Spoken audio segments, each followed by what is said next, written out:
Chapter 8. For a week I barely saw Hassan. I woke up to find toasted bread, brewed tea, and a boiled egg ready on the kitchen table.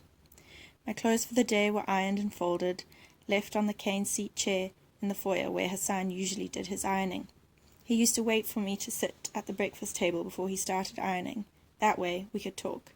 He used to sing, too, over the hissing of the iron, sang old Hazara songs about tulip fields. Now only the folded clothes greeted me. That and a breakfast I hardly finished anymore. One overcast morning, I was pushing the boiled egg around on my plate. Ali walked in, cradling a pile of chopped wood. I asked him where Hassan was. He went back to sleep, Ali said, kneeling before the stove. He pulled the little square door open. Would Hassan be able to play today? Ali paused with a log in his hand. A worried look crossed his face.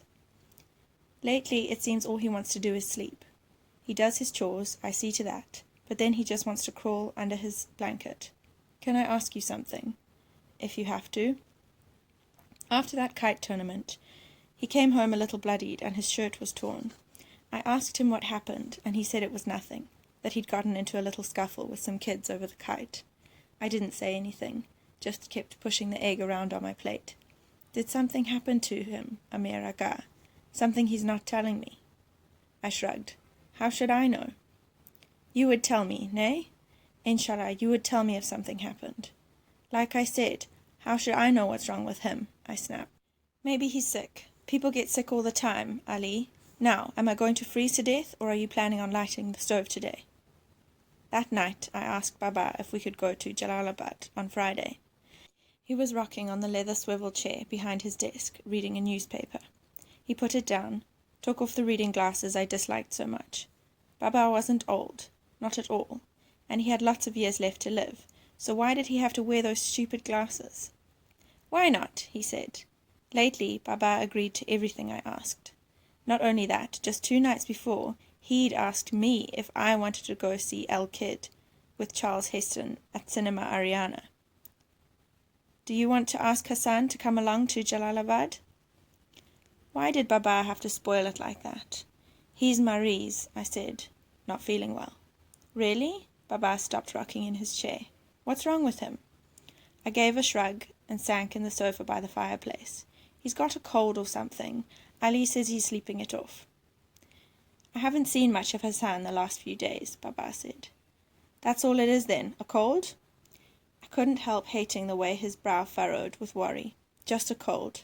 So are we going on Friday, Baba? Yes, Baba said, pushing away from the desk. Too bad about Hassan. I thought you might have had more fun if he came. Well, the 2 of us can have fun together, I said. Baba smiled, winked. Dress warm, he said.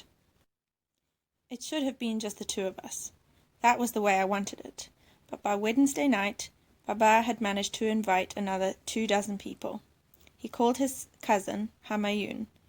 He was actually Baba's second cousin, and mentioned that he was going to Jalalabad on Friday. And Humayun, who had studied engineering in France and had a house in Jalalabad, said he'd love to have everyone over. He'd bring the kids, his 2 wives, and while he was at it, his cousin Shafiqa and her family were visiting from Herat. Maybe she'd like to tag along. And since she was staying with cousin Nader in Kabul, his family would have to be invited as well.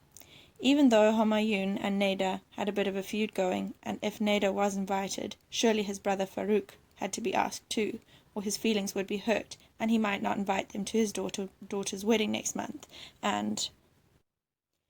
We filled 3 vans. I rode with Baba, Rahim Khan, Kaka Humayun.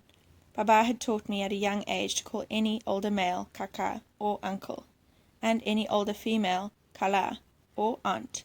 Kaka Humayun's 2 wives rode with us too. The pinch-faced older one with the warts on her hands, and the younger one who always smelled of perfume and danced with her eyes closed, as did Kaka Humayun's twin girls. I sat in the back row, car-sick and dizzy, sandwiched between the 7-year-old twins who kept reaching over my lap to slap each other. The road to Jalalabad is a 2-hour trek through mountain roads, winding along a steep drop, and my stomach lurched with each hairpin turn. Everyone in the van was talking loudly and at the same time, nearly shrieking, which is how Afghans talk. I asked one of the twins, Fazila or Karima, I could never tell which was which, if she'd trade her window seat with me so I could get fresh air on account of my car sickness. She stuck her tongue out and said no. I told her that was fine, but I couldn't be held accountable for vomiting on her new dress. A minute later, I was leaning out the window. I watched the cratered road rise and fall, whirl its tail around the mountainside, counted the multicolored tracks packed with squatting men lumbering past. I tried closing my eyes, letting the wind slap at my cheeks, opened my mouth to swallow the clean air. I still didn't feel better. A finger poked me in the side. It was Fazila/Karima. What? I said. I was just telling everyone about the tournament, Baba said, from behind the wheel. Kaka, Homayun, and his wives were smiling at me from the middle row of seats. There must have been 100 kites in the sky that day, Baba said. Is that about right, Amir? I guess so, I mumbled. 100 kites, Homayun Jan. No laugh. And the only one still flying at the end of the day was Amir's. He had the last kite at home, a beautiful blue kite. Hassan and Amir ran it together. Congratulations, Kaka Homayun said. His first wife, the one with the warts, clapped her hands. Wah, wah, Amir Jan. We're all so proud of you, she said. The younger wife joined in. Then they were all clapping, yelping their praises, telling me how proud I'd made them all. Only Rahim Khan, sitting in the passenger seat next to Baba, was silent. He was looking at me in an odd way. Please pull over, Baba, I said. What? Getting sick, I muttered, leaning across the seat, pressing against Kaka Hamayun's daughters. Fazila/Karima's face twisted. Pull over, Kaka. His face is yellow. I don't want him throwing up on my new dress, she squealed. Baba began to pull over, but I didn't make it. A few minutes later, I was sitting on a rock on the side of the road as they aired out the van. Baba was smoking with Kaka Hamayun, who was telling Fazila/Karima to stop crying. He'd buy her another dress in Jalalabad. I closed my eyes, turned my face to the sun. Little shapes formed behind my eyelids, like hands playing shadows on the wall. They twisted, merged, formed a single image. Hassan's brown corduroy pants discarded on the pile of old bricks in the alley. Kaka Hamayun's white two-story house in Jalalabad had a balcony overlooking a large walled garden with apple and persimmon trees. There were hedges that, in the summer, the gardeners shaped like animals, and a swimming pool with emerald-coloured tiles. I sat on the edge of the pool, empty, save for a layer of slushy snow at the bottom, feet dangling in. Kaka Hamayun's kids were playing hide-and-seek at the other end of the yard. The women were cooking, and I could smell onions frying already. Could hear the pft, pft of the pressure cooker. Music, laughter. Baba, Rahim Khan, Kaka Hamayun, and Kaka Neda were sitting on the balcony, smoking. Kaka Hamayun was telling them he'd brought the projector along to show his slides of France. 10 years since he'd returned from Paris, and he was still showing those stupid slides. It shouldn't have felt this way. Baba and I were finally friends. We'd gone to the zoo a few days before, seen Marjan the lion, and I had hurled a pebble at the bear when no one was watching.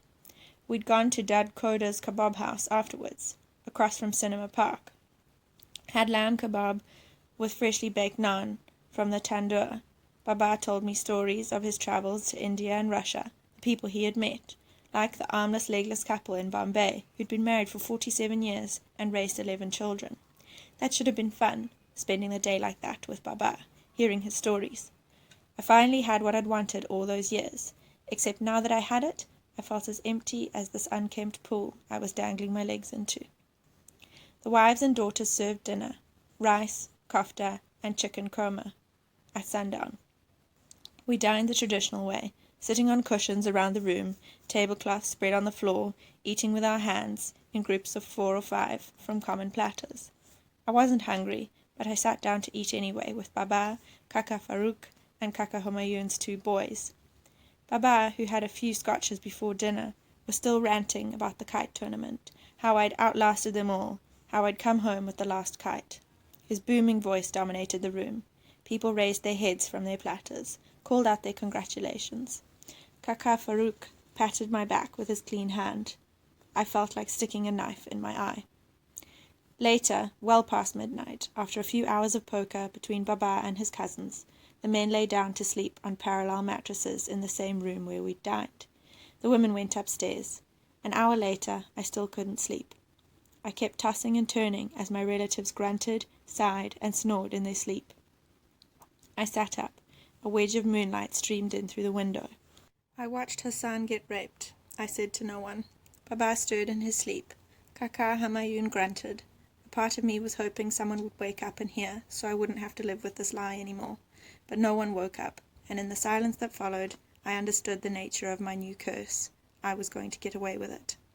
I thought about Hassan's dream, the one about us swimming in the lake. There is no monster, he'd said, just water. Except he'd been wrong about that. There was a monster in the lake. It had grabbed Hassan by the ankles, dragged him to the murky bottom. I was that monster. That was the night I became an insomniac. I didn't speak to Hassan until the middle of the next week. I had just half eaten my lunch and Hassan was doing the dishes.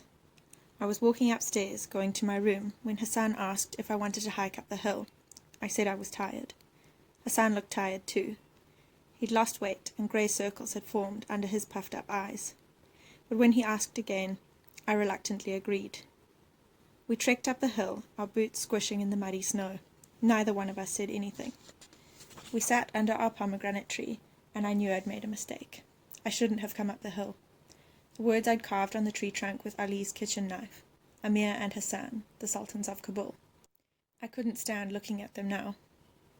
He asked me to read to him from the Shahnameh, and I told him I changed my mind. Told him I wanted to go back to my room. He looked away and shrugged. We walked back down the way we'd gone up, in silence, and for the first time in my life, I couldn't wait for spring. My memory of the rest of that winter of 1975 is pretty hazy. I remember I was fairly happy when Baba was home. We'd eat together, go see a film, visit Kaka Hamayun or Kaka Farouk. Sometimes Rahim Khan came over, and Baba let me sit in his study and sip tea with him. He'd even have me read some of my stories. It was good, and I even believed it would last, and Baba believed it too, I think. We both should have known better. For at least a few months after the Kite tournament, Baba and I immersed ourselves in a sweet illusion, saw each other in a way we never had before. We'd actually deceived ourselves into thinking that a toy made of tissue paper, glue, and bamboo could somehow close the chasm between us. But when Baba was out, and he was out a lot, I closed myself in my room. I read a book every couple of days, wrote stories, learned to draw horses. I'd hear Hassan shuffling around the kitchen in the morning, hear the clinking of silverware, the whistle of the teapot. I'd wait to hear the door shut, and only then would I walk down to eat. On my calendar, I circled the date of the first day of school and began a countdown. To my dismay, Hassan kept trying to rekindle things between us. I remember the last time. I was in my room, reading the abbreviated Farsi translation of Ivanhoe, when he knocked at my door. "What is it?" "I'm going to the baker to buy naan," he said from the other side. "I was wondering if you wanted to come along." "I think I'm just going to read," I said, rubbing my temples. Lately, every time Hassan was around, I was getting a headache. "It's a sunny day," he said. "I can see that. Might be fun to go for a walk." "You go." "I wish you'd come along," he said. Paused. Something thumped against my door, maybe his forehead. "I don't know what I've done, Amir Aga. I wish you'd tell me. I don't know why we don't play anymore." "You haven't done anything, Hassan. Just go." "You can tell me. I'll stop doing it." I buried my head in my lap, squeezed my temples with my knees like a vice. "I'll tell you what I want you to stop doing," I said, eyes pressed shut. "Anything. I want you to stop harassing me. I want you to go away," I snapped. I wished he would give it right back to me, break the door open and tell me off. It would have made things easier, better, but he didn't do anything like that, and when I opened the door minutes later, he wasn't there. I fell on my bed, buried my head under the pillow, and cried. Hassan milled about the periphery of my life after that. I made sure our paths crossed as little as possible, planned my day that way, because when he was around, the oxygen seeped out of the room, my chest tightened, and I couldn't draw enough air. I'd stand there, gasping in my own little airless bubble of atmosphere. But even when he wasn't around, he was. He was there, in the hand-washed and ironed clothes on the cane seat chair, in the warm slippers he'd left outside my door, in the wood already burning in the stove when I came down for breakfast. Everywhere I turned, I saw signs of his loyalty, his goddamn unwavering loyalty. Early that spring, a few days before the new school year started, Baba and I were planting tulips in the garden. Most of the snow had melted, and the hills in the north were already dotted with patches of green grass. It was a cool grey morning, and Baba was squatting next to me, digging the soil and planting the bulbs. I handed to him. He was telling me how most people thought it was better to plant tulips in the fall, and how that wasn't true, when I came right out and said it. Baba, have you ever thought about getting new servants? He dropped the tulip bulb and buried the towel in the dirt, took off his gardening gloves. I'd startled him. Chi? What did you say? I was just wondering, that's all. Why would I ever want to do that? Baba said curtly. You wouldn't, I guess. It was just a question, I said, my voice fading to a murmur. I was already sorry I'd said it. Is this about you and Hassan? I know there's something going on between you two, but whatever it is, you have to deal with it, not me. I'm staying out of it. I'm sorry, Baba. He put on his gloves again. I grew up with Ali, he said through clenched teeth. My father took him in. He loved Ali like his own son. 40 years Ali's been with my family. 40 goddamn years. And you think I'm just going to throw him out? He turned to me now, his face red as a tulip. I've never laid a hand on you, Amir, but if you ever say that again. He looked away, shaking his head. You bring me shame. And Hassan? Hassan's not going anywhere. Do you understand? I looked down and picked up a fistful of cool soil, let it pour between my fingers. I said, do you understand? Baba roared. I flinched. Yes, Baba. Hassan's not going anywhere, Baba snapped. He dug a new hole with the trowel, striking the dirt harder than he had to. He's staying right here with us where he belongs. This is his home and we're his family. Don't you ever ask me that question again. I won't, Baba, I'm sorry. We planted the rest of the tulips in silence. I was relieved when school started that next week. Students with new notebooks and sharpened pencils had ambled around the courtyard, kicking up dust, chatting in groups, waiting for the class captain's whistles. Baba drove down the dirt lane that led to the entrance. The school was an old 2-story building with broken windows and dim cobblestone hallways, patches of its original dull yellow paint still showing between sloughing chunks of plaster. Most of the boys walked to school, and Baba's black Mustang drew more than one envious look. I should have been beaming with pride when he dropped me off. The old me would have. But all I could muster was a mild form of embarrassment. That and emptiness. Baba drove away without saying goodbye. I bypassed the customary comparing of kite-fighting scars and stood in line. The bell rang and we marched to our assigned classes, filed in pairs. I sat in the back row. As the Farsi teacher handed out our textbooks, I prayed for a heavy load of homework. School gave me an excuse to stay in my room for long hours, and for a while it took my mind off what had happened that winter, what I had let happen. For a few weeks I preoccupied myself with gravity and momentum, atoms and cells, the Anglo-Afghan wars, instead of thinking about Hassan and what had happened to him. But, always, my mind returned to the alley, to Hassan's brown corduroy pants lying on the bricks, to the droplets of blood staining the snow dark red, almost black. One sluggish, hazy afternoon early that summer, I asked Hassan to go up the hill with me. Told him I wanted to read him a new story I'd written. He was hanging clothes to dry in the yard, and I saw his eagerness in the hurried way he finished the job. He climbed the hill, making small talk. He asked about school, what I was learning, and I talked about my teachers, especially the mean math teacher who punished talkative students by sticking a metal rod between their fingers and then squeezing them together. Hassan winced at that, said he hoped I'd never have to experience it. I said I'd been lucky so far, knowing that luck had nothing to do with it. I'd done my share of talking in class too, but my father was rich and everyone knew him, so I was spared the metal rod treatment. We sat against the low cemetery wall, under the shade thrown by the pomegranate tree. In another month or two, crops of scorched yellow weeds would blanket the hillside, but that year the spring showers had lasted longer than usual, nudging their way into early summer. And the grass was still green, peppered with tangles of wildflowers. Below us, Wazir Akbar Khan's white-walled, flat-topped houses gleamed in the sunshine. The laundry hanging on clotheslines in the yard stirred by the breeze to dance like butterflies. We had picked a dozen pomegranates from the tree. I unfolded the story I'd brought along, turned to the first page, then put it down. I stood up and picked an overripe pomegranate that had fallen on the ground. "What would you do if I hit you with this?" I said, tossing the fruit up and down. Hassan's smile wilted. He looked older than I'd remembered. No, not older. Old. Was that possible? Lines had etched into his tanned face, and creases framed his eyes, his mouth. I might as well have taken a knife and carved those lines myself. "What would you do?" I repeated. The colour fell from his face.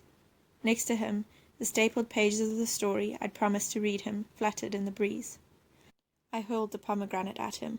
It struck him in the chest, exploded in a spray of red pulp. Hassan's cry was pregnant with surprise and pain. "Hit me back," I snapped. Hassan looked from the stain on his chest to me. "Get up. Hit me," I said. Hassan did get up, but he just stood there, looking dazed, like a man dragged into the ocean by a riptide, when, just a moment ago, he was enjoying a nice stroll on the beach. I hit him with another pomegranate, in the shoulder this time. The juice splattered on his face.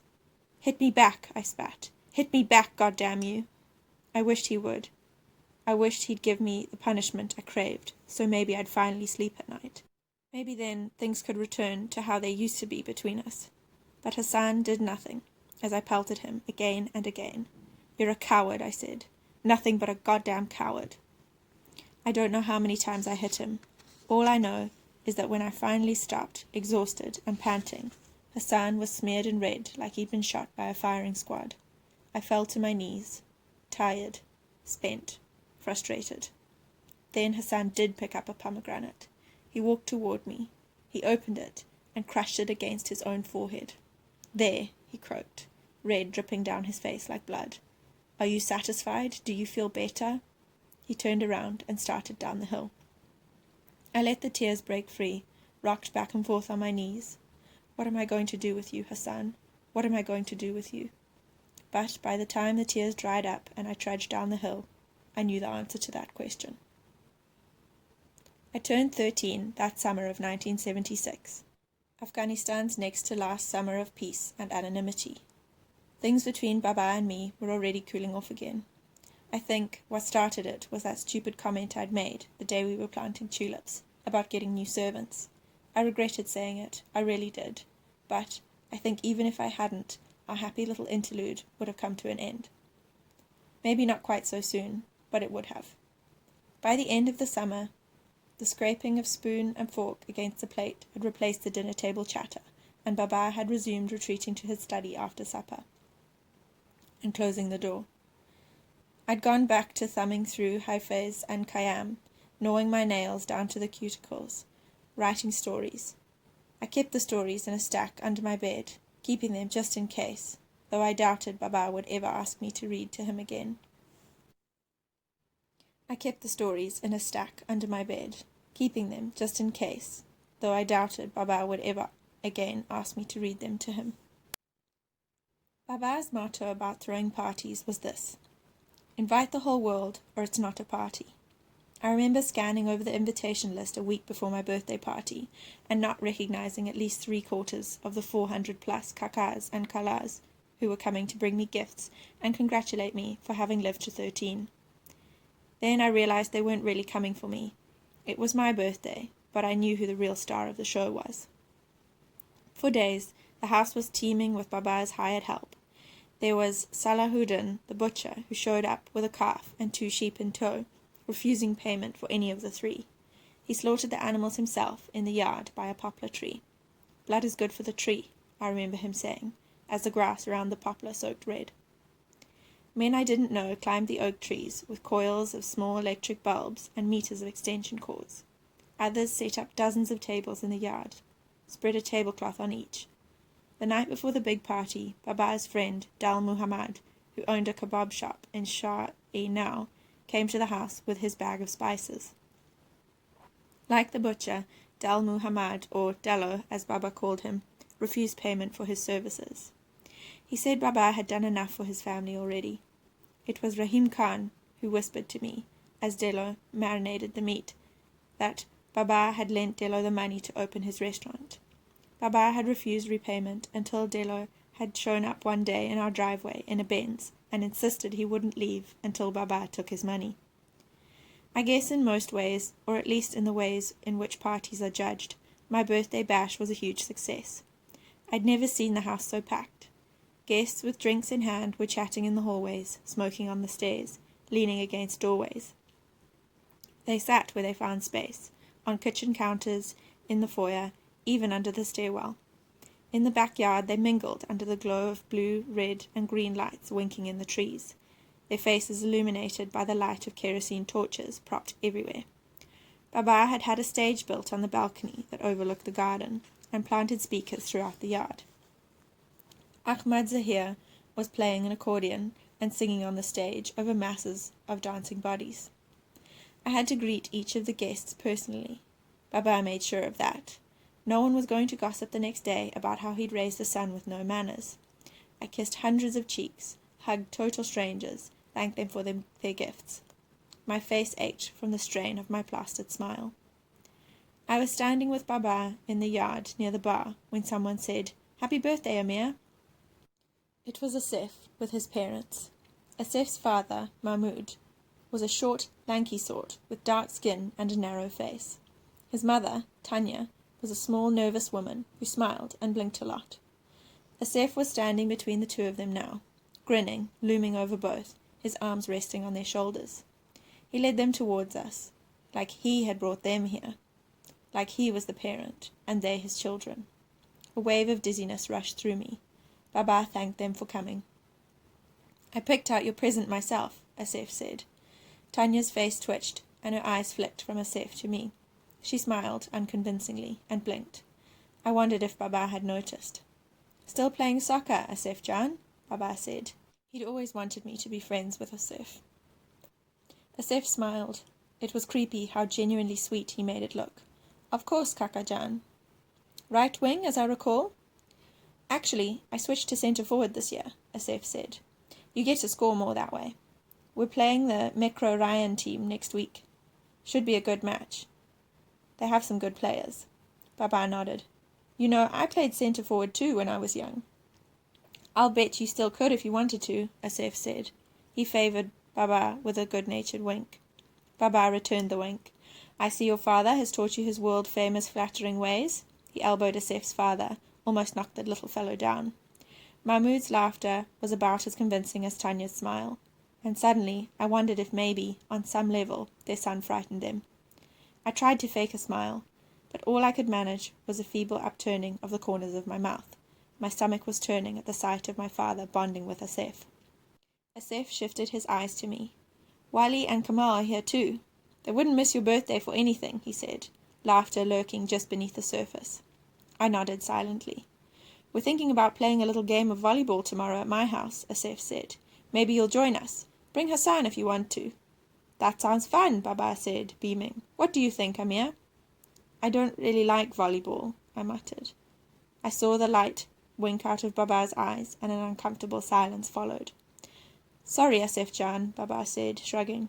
"That's done, his apologizing for me." "Nay, no harm done," Assef said. "But you have an open invitation, Amir Jan. Anyway, I heard you like to read, so I bought you a book, one of my favorites." He extended a wrapped birthday gift to me. "Happy birthday." He was dressed in a cotton shirt and blue slacks, a red silk tie and shiny black loafers. He smelled of cologne, and his blonde hair was neatly combed back. On the surface, he was the embodiment of every parent's dream. A strong, tall, well-dressed and well-mannered boy, with talent and striking looks. Not to mention the wit to joke with an adult. But to me, his eyes betrayed him. When I looked into them, the facade faltered, revealed a glimpse of the madness hiding behind them. "Aren't you going to take it, Amir?" Baba was saying. "Huh? Your present," he said testily. "Assef Jan is giving you a present." "Oh," I said. I took the box from Assef and lowered my gaze. I wished I could be alone in my room with my books, away from these people. "Well," Baba said. "What?" Baba spoke in a low voice, the one he took on whenever I embarrassed him in public. "Aren't you going to thank Assef Jan? That was very considerate of him." I wished Baba would stop calling him that. How often did he call me Amir Jan? "Thanks," I said. Assef's mother looked at me like she wanted to say something, but she didn't, and I realized that neither of Assef's parents had said a word. Before I could embarrass myself and Baba more, but mostly to get away from Assef and his grin, I stepped away. "Thanks for coming," I said. I squirmed my way through the throng of guests and slipped through the wrought iron gates. 2 houses down from our house there was a large barren dirt lot. I'd heard Baba tell Rahim Khan that a judge had bought the land and an architect was working on the design. For now the lot was bare, save for the dirt, stones and weeds. I tore the wrapping paper from Assef's present and tilted the book cover in the moonlight. It was the biography of Hitler. I threw it amid a tangle of weeds. I leaned against the neighbour's wall, slid down to the ground. I just sat in the dark for a while, knees drawn to my chest, looking up at the stars, waiting for the night to be over. "Shouldn't you be entertaining your guests?" a familiar voice said. Rahim Khan was walking toward me, along the wall. "They don't need me for that. Baba's there, remember?" I said. The ice in Rahim Khan's drink clinked when he sat next to me. "I didn't know you drank." "Turns out I do," he said, elbowed me playfully. "But only on the most important occasions." I smiled. "Thanks." He tipped his drink to me, and I took a sip. He lit a cigarette, one of the unfiltered Pakistani cigarettes he and Baba were always smoking. "Did I ever tell you I was almost married once?" "Really?" I said, smiling a little at the notion of Rahim Khan getting married. I'd always thought of him as Baba's quiet alter ego, my writing mentor, my pal, the one who never forgot to bring me a souvenir, a sauhat, when he returned from a trip abroad. But a husband? A father? He nodded. "It's true. I was 18. Her name was Humaira. She was a Hazara, the daughter of our neighbour's servants. She was as beautiful as a pari.